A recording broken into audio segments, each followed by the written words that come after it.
Haz algo por mí, ahora mismo. Mira hacia arriba. No hace falta que lo hagas literalmente, solo piénsalo. Hay algo sobre tu cabeza, un océano de gas de cientos de kilómetros de profundidad. Tiene masa, la masa cae. La gravedad lo atrae hacia abajo, igual que atrae todo lo demás. ¿Por qué no ha caído? No me digas porque la gravedad lo sostiene. Eso no es una respuesta, es exactamente el problema.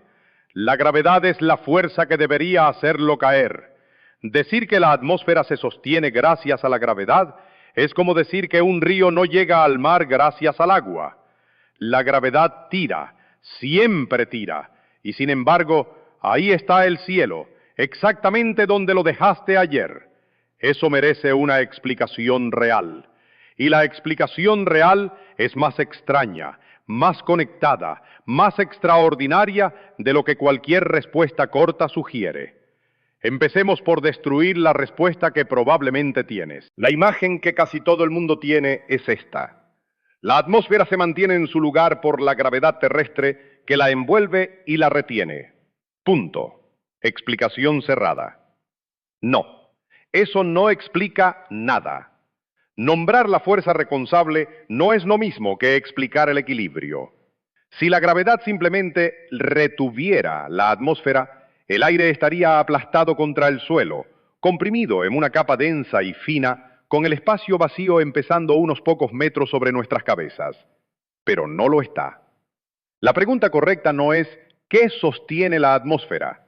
La pregunta correcta es ¿qué equilibra la caída?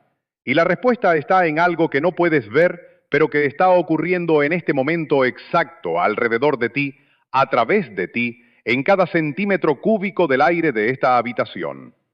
Movimiento. Movimiento constante, caótico, incesante.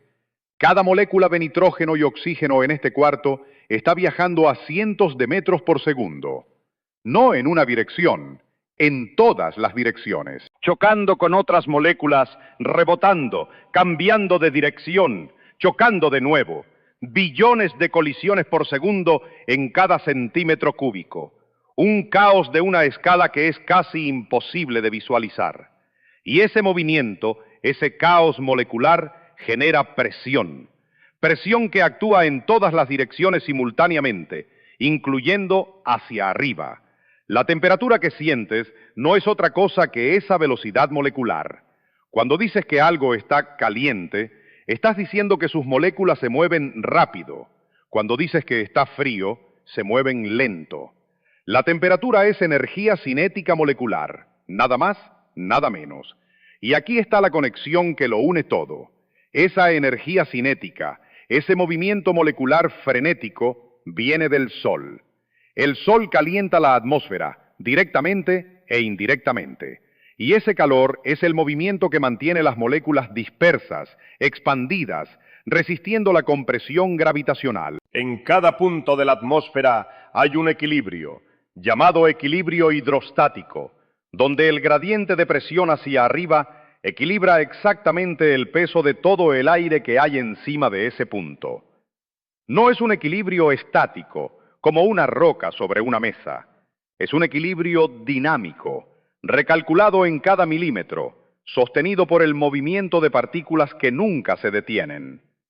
El cielo no se cae porque está, en cierto sentido, en llamas.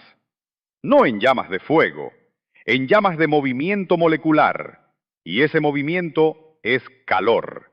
Y ese calor viene del Sol. Quita el Sol, enfría la atmósfera lo suficiente y las moléculas se ralentizan, la presión cae, la gravedad gana y el cielo, eventualmente, sí cae. Ahora bien, si el cielo se mantiene por movimiento molecular, ¿dónde termina? ¿Hay un punto donde simplemente se acaba? La respuesta es que no hay un límite nítido, y eso es más interesante que si lo hubiera. A medida que subes, la presión disminuye y la densidad disminuye. Pero no hay una pared, no hay una frontera, no hay un punto donde el aire termine abruptamente y el espacio empiece. El 50% de toda la masa atmosférica está por debajo de 5,5 kilómetros de altitud. El 99% está por debajo de 30 kilómetros. Pero hay moléculas, escasas, separadas por enormes distancias entre sí, hasta los 10,000 kilómetros de altitud. En la exosfera, la capa más exterior, las moléculas individuales están tan separadas que pueden viajar durante horas sin chocar con nada. Están describiendo órbitas alrededor de la Tierra. Son simultáneamente parte de la atmósfera y parte del espacio. Son las dos cosas al mismo tiempo, y la distinción deja de ser útil. El cielo no termina, se adelgaza, y en algún punto, las moléculas individuales están tan dispersas y viajando tan rápido que llamarlas aire ya no tiene sentido. Pero tampoco es el vacío, es algo intermedio para lo que el lenguaje ordinario no tiene una palabra buena. Y aquí viene la parte que a mí me parece más perturbadora de toda esta historia. No todas las moléculas de la atmósfera se mueven a la misma velocidad.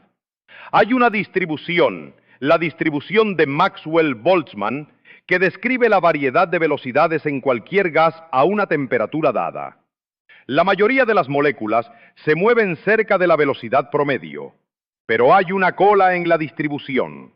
Moléculas que por pura casualidad estadística, por la forma en que ocurrieron sus últimas colisiones, se mueven extraordinariamente rápido. En la parte superior de la atmósfera, donde la densidad es baja y las colisiones son raras, algunas de esas moléculas rápidas, especialmente las más ligeras, hidrógeno y helio, alcanzan la velocidad de escape terrestre, 11,2 kilómetros por segundo. Cuando eso ocurre, esa molécula se va, no regresa, no hay ninguna fuerza que la recupere. Sale al espacio interplanetario y se une al viento solar o viaja para siempre. La Tierra está perdiendo atmósfera ahora mismo, mientras hablo, lentamente, a tasas de gramos por segundo para el hidrógeno, pero constantemente. Y ha estado perdiéndola durante 4.500 millones de años.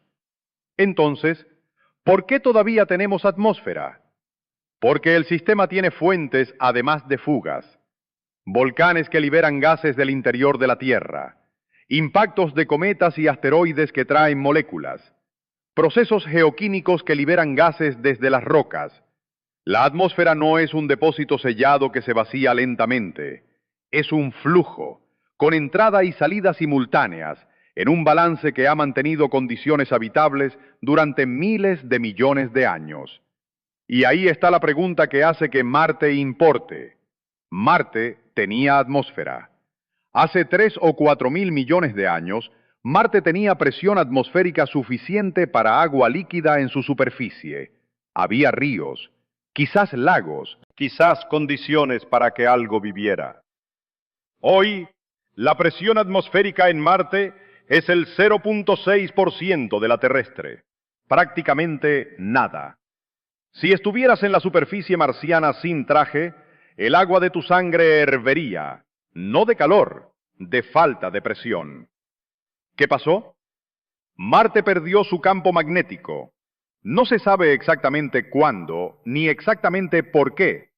Probablemente el núcleo se enfrió y solidificó, deteniendo la dínamo que generaba el campo. Y sin campo magnético, el viento solar, ese flujo constante de partículas cargadas que el Sol emite en todas direcciones, empezó a golpear la atmósfera marciana directamente.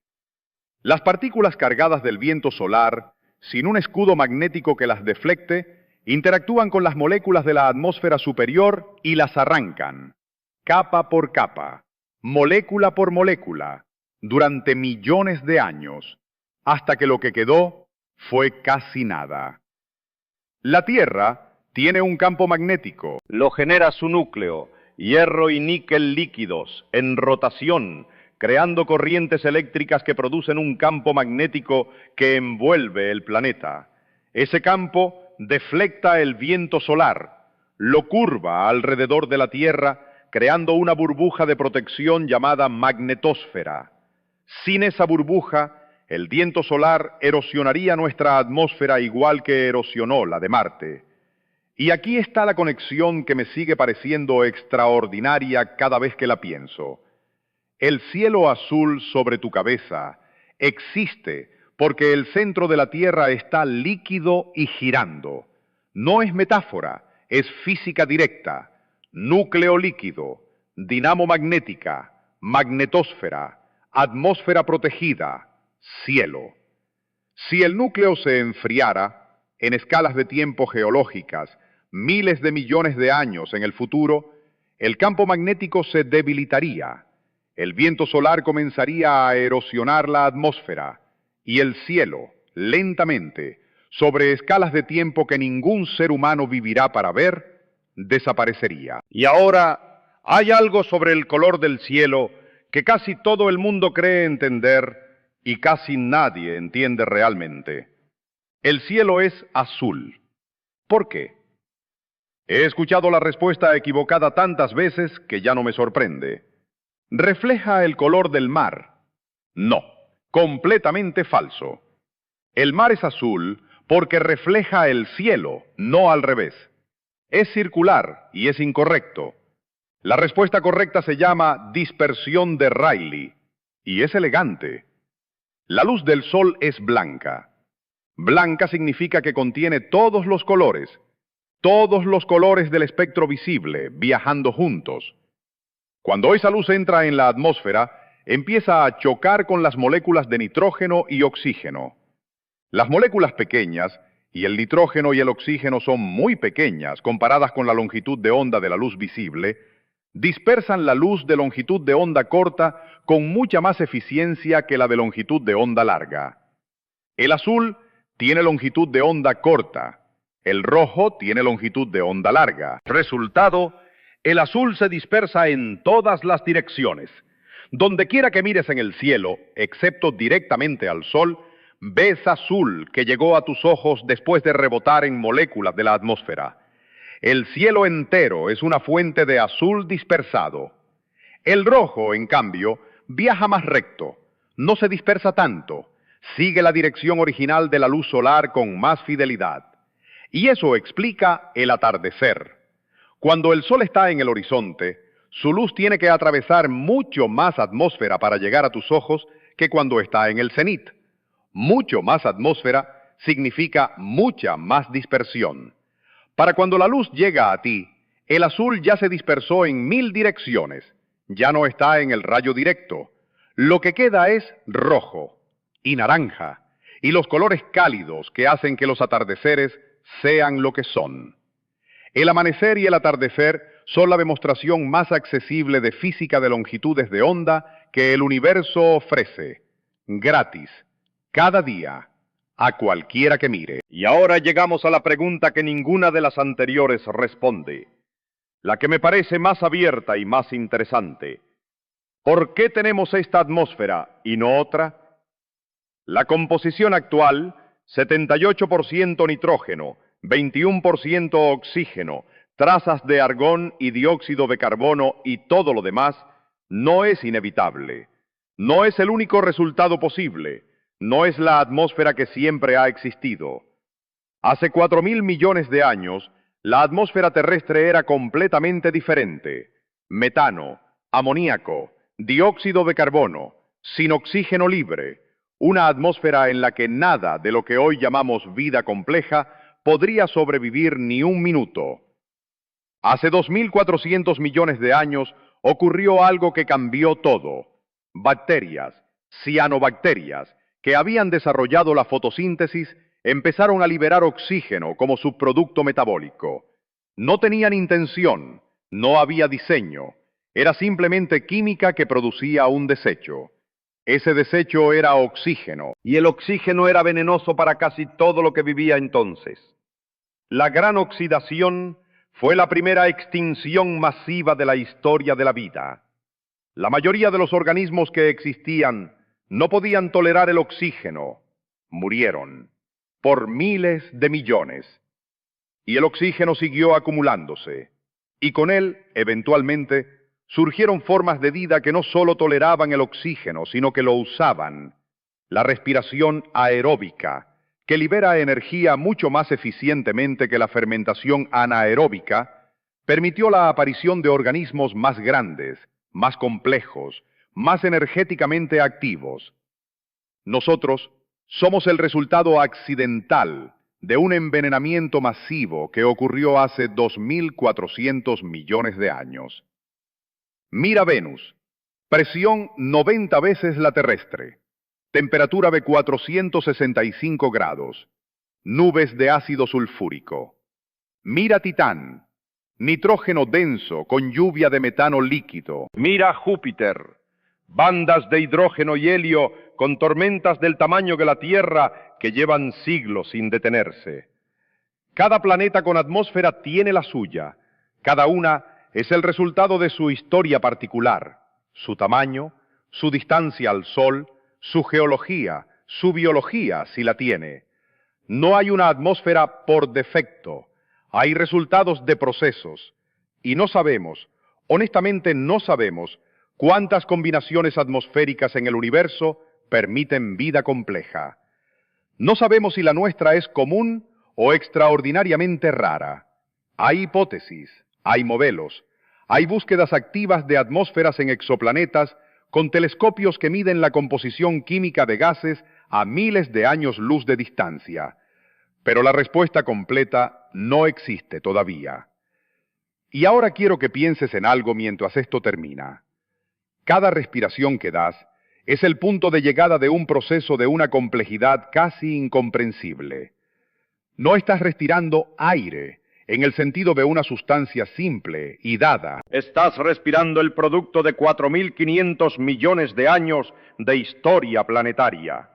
Las moléculas de oxígeno que entran a tus pulmones ahora mismo estuvieron en volcanes, estuvieron en océanos primitivos, formaron parte del cuerpo de bacterias que vivieron hace miles de millones de años, de animales extintos, de árboles que ya no existen. Han entrado y salido de la biosfera incontables veces. Ahora están en ti, por unos segundos, hasta que las exhalas y vuelven al ciclo. El cielo azul sobre tu cabeza es física de longitudes de onda, es equilibrio hidrostático recalculado en cada milímetro. Es el resultado de un núcleo de hierro líquido que gira en el interior de la Tierra. Es el producto de bacterias que envenenaron accidentalmente el mundo hace 2.400 millones de años y sin saberlo, lo prepararon para nosotros. No se cae porque el Sol lo mantiene caliente. No desapareció como el de Marte, porque la Tierra todavía tiene su dínamo interna. No es azul por el mar. Es azul porque el azul rebota y el rojo atraviesa. Y no está garantizado. En otros planetas no está. En Marte estuvo y ya no está. Podría no haber estado aquí. Una cadena de eventos ligeramente diferente en cualquier punto de los últimos 4.500 millones de años, un núcleo que se enfrió antes, una gran oxidación que no ocurrió, un impacto que llegó desde el ángulo equivocado, y esta conversación no existiría. Porque no existiríamos. El cielo no se cae, pero no está ahí por defecto. Está ahí porque una cantidad extraordinaria de cosas salieron bien, en el orden correcto, durante un tiempo casi incomprensiblemente largo. Y eso lo hace mucho más extraordinario que si simplemente estuviera ahí porque sí.